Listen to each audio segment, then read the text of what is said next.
네, 하나님 말씀 누가복음 15장 20절 제가 읽습니다. 이에 일어나서 아버지께로 돌아가니라. 아직도 거리가 먼데 아버지가 그를 보고 측은히 여겨 달려가 목을 안고 입을 맞추니. 아멘.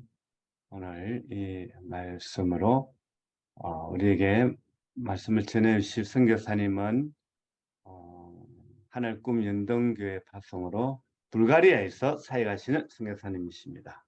PCK 파송이시네요. 네비스나 메타 모르겠어요. 문화센터장으로도 수고하고 계시는데, 네, 선교사님 말씀 부탁합니다. 예, 할렐루야. 예, 어, 오늘 본문 말씀 이야기는 우리가 너무나도 많이 들으셨다, 또 너무 잘 아시는 돌아온 탕자 이야기입니다. 그리고 바로 오늘 말씀에서 집을 떠난 탕자에 대한 아버지의 마음이 어떠했는지 우리는 또 볼 수 있습니다. 다시 말해서 어디에서 무엇을 하든지 부디 사람만 있어 다오라는 아버지의 마음을 우리가 볼 수 있는 것 같습니다. 하나님의 마음 역시 이 아버지의 마음일 것입니다. 바로 하나님을 떠나 세상 속에서 방황하고 또 배회하는 하나님의 잃어버린 자녀들, 그 자녀들 향한 아버지의 마음입니다. 어디에 있든지 무엇을 하든지 부디 죽지 말고 사람만 있어 다오라는 하나님의 마음을 우리가 볼 수 있습니다. 2018년부터 3년간 동유럽 발칸 지역의 선교사들을 위한 쉼터 사역으로 저희 가정이 게스트하우스를 운영하였습니다. 게스트하우스는 산 중턱에 있었습니다. 아침마다 지저귀는 새소리에 잠을 깨고요. 또 창문을 열면 또 상쾌한 아침 공기를 들이마실 수 있는 아주 쾌적한 장소였습니다. 정말 쉼터 사역하기에는 딱 좋은 장소였습니다. 그런데 한 가지 문제가 있었습니다. 비만 내리면 주차장에 물이 차는 것이었습니다. 산에 사기 때문에 물이 찰 것이라는 것을 전혀 상상도 못했던 일입니다. 그런데 그 게스트하우스 담장 옆으로 하수도가 모여있는 집화장이 있었습니다. 그래서 갑자기 비가 내리고 산에서 물이 많이 내려오면 그 집화장이 물이 차서 미처 빠져나가지 못한 물이 주차장 안으로 역류했던 것입니다. 어느 날 밤이었습니다. 저녁 때까지만 해도 평온하던 밤하늘에 갑자기 장대비가 막 내리기 시작했습니다. 아니나 다를까 10분도 채 되지 않아서 주차장 안으로 하수구가 또 역류하여 들어오기 시작했습니다. 저는 불이 나게 주차장 밖으로 물을 퍼냈습니다. 그런데 밀려 들어오는 하수를 저 혼자 감당하기에는 너무나 역부족이었습니다. 비는 30분 정도 내리고 멈췄습니다. 허리가 너무나 아파서 허리를 폈습니다. 그리고 비가 그친 밤 하늘을 바라보았습니다. 밤 하늘에는 너무나도 야속하게 별들이 반짝이고 있었습니다. 또 산 아래를 보니 산 아래가 어떻게 보면 도심가에 있는데요. 도심가의 아파트들의 불빛이 비춰지고 또 텔레비전 불빛도 보이고 모두가 너무나도 고요한 저녁에 평안한 저녁 시간을 보내고 있는 것처럼 보였습니다. 비는 그쳤지만 주차장 안으로 무섭게 물은 계속 차고 있었습니다. 갑자기 이 속에서 불만이 올라왔습니다. 그리고 물을 퍼내던 양동이를 던져버렸습니다. 왜 나만 이 시간에 이런 고생을 해야 하는지 정말 몰랐습니다. 다른 사람들은 비가 오든지 지금 바람이 불든지 아무 걱정 없이 저렇게 편하게 잠자리에 누워 있고, 어떤 사람은 편하게 텔레비전 보고 있는 이 시간에 나만 왜 이렇게 고생하면서 이런 고생을 하고 있는지 정말 이해가 다 되지 않았습니다. 하나님, 제가 뭘 잘못했나요? 라고 하나님께 물어보았습니다. 그때까지만 해도 저는 잘못을 하면, 하나님께 잘못을 하면 큰일을 나는 줄 알았습니다. 그리고 하나님께서 제가 잘못된 길을 뒀으면 떠나 계신다는 떠나 계신다고 생각했습니다. 그래서 저는 최대한 하나님의 눈치 아닌 눈치를 살피면서 최대한 실수하지 않으려고 노력했습니다. 그래서 그날 밤에도 주차장에 찬 물을 퍼내고 있는 내게서 하나님이 마치 멀리 떨어져 계신 것처럼 느꼈습니다. 그런데 그때 문득 이런 생각이 들었습니다. 내가 믿는 하나님은 선하신 하나님 아니신가? 그렇지.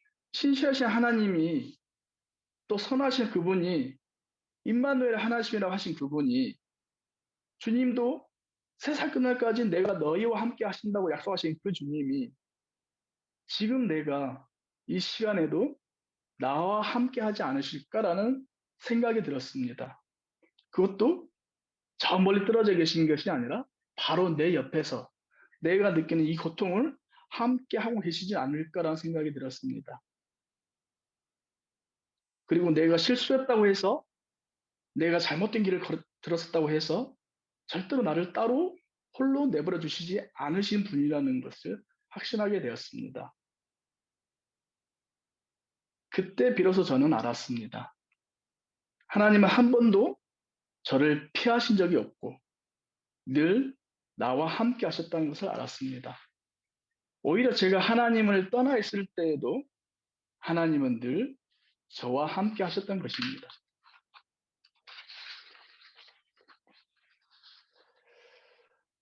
그리고 오늘 탕자의 아버지처럼 말씀하고 계셨습니다.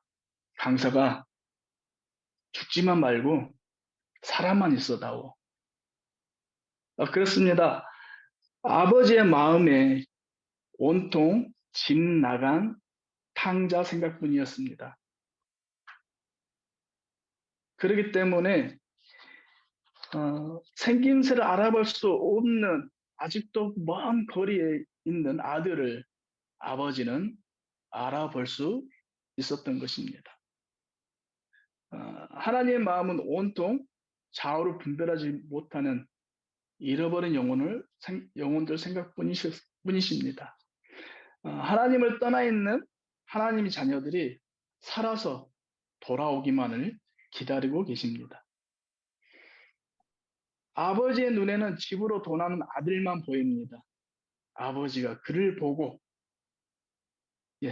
아버지에게는 아들이 명품 옷을 입었든지, 냄새나고 찢어진 옷을 입었든지, 성공해서 오든지, 거짓골 오든지, 그것이 중요치 않았습니다.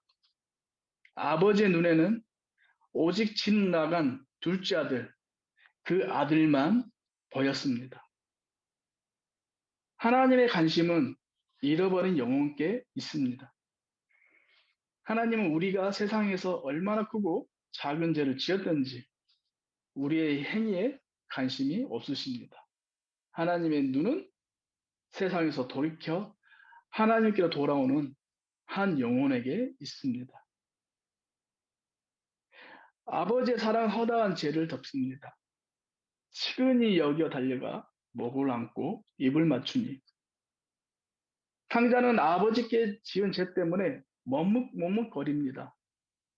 아버지께 어떻게 용서를 구해야 할지, 아버지 얼굴을 뵐 면목이 서지 않습니다. 그런 아들을 보고 아버지는 달려와 안아주고, 누가 뭐라 해도 넌 내 아들이라고 입을 맞춰 주십니다. 아들은 아버지 품 안에서 아버지의 사랑을 느낍니다. 하나님을 떠난 한 영혼이 돌이켜 하나님께로 돌아오는 그 순간 모든 허물을 하나님의 사랑으로 덮으십니다. 그리고 하나님의 자녀라고 확증하십니다.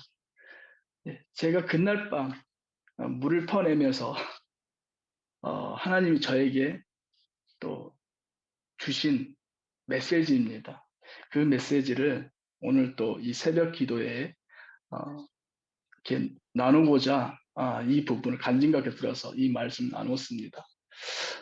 이 말씀을 통해서 그때 주신 말씀이 죽지만 말고 살아만 다오.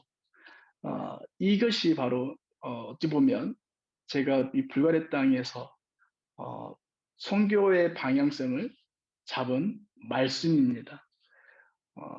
우리 주변의 이웃들 혹은 또 동료들 간에도 이 말씀으로 하나님이 나에게 주신 말씀 강사가 제발 죽지만 말고 끝까지 살아남아라 라고 말씀하신 것처럼 오늘도 분명히 주님은 제 이웃에게 그러한 마음을 품고 계시고 또 그 궁연한 마음을 따라서 저 역시 오늘 하루 하나님의 마음을 품고 또 기도하기를 원합니다. 그렇습니다. 하나님은 우리가 자이든 또 고이든 하나님께서 온치 않으시는 그 길을 선택할지라도 우리를 떠나시지 않고 언제나 우리와 함께 하십니다. 그리고 이렇게 말씀하십니다. 제발 사람만 있어다오.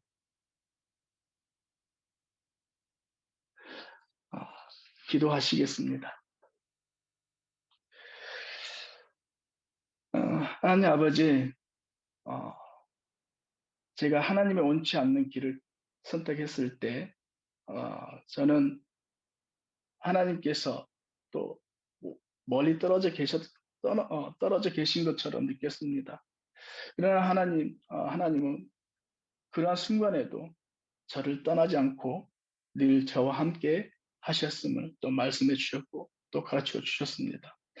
오늘 이 말씀처럼 아들이 아주 먼 거리에 있을 때 아버지가 먼저 달려가 초라한 아들을 품으시고 그 사랑을 덮어주신 것처럼 아버지 오늘도 우리를 그렇게 아버지의 사랑으로 덮어주신 하루 되게 허락해 주시옵시고 또한 아버지의 그 궁연한 마음으로 바라보는 우리 이웃들을 또 그 동일한 마음으로 품고 그들에게 아버지의 사랑을 전할 수 있는 복된 하루 되기를 원합니다. 아버지의 말씀 다시 한번 생각해 봅니다. 사람만 다워, 사람만 있어다오. 주님 오실 그날까지 우리가 이 말씀 붙들고 또 우리의 믿음을 붙잡고 다시 오실 주님을 기대하는 그런 복된 하루 살도록 허락하여 주옵소서. 예수님의 이름으로 기도합니다. 아멘.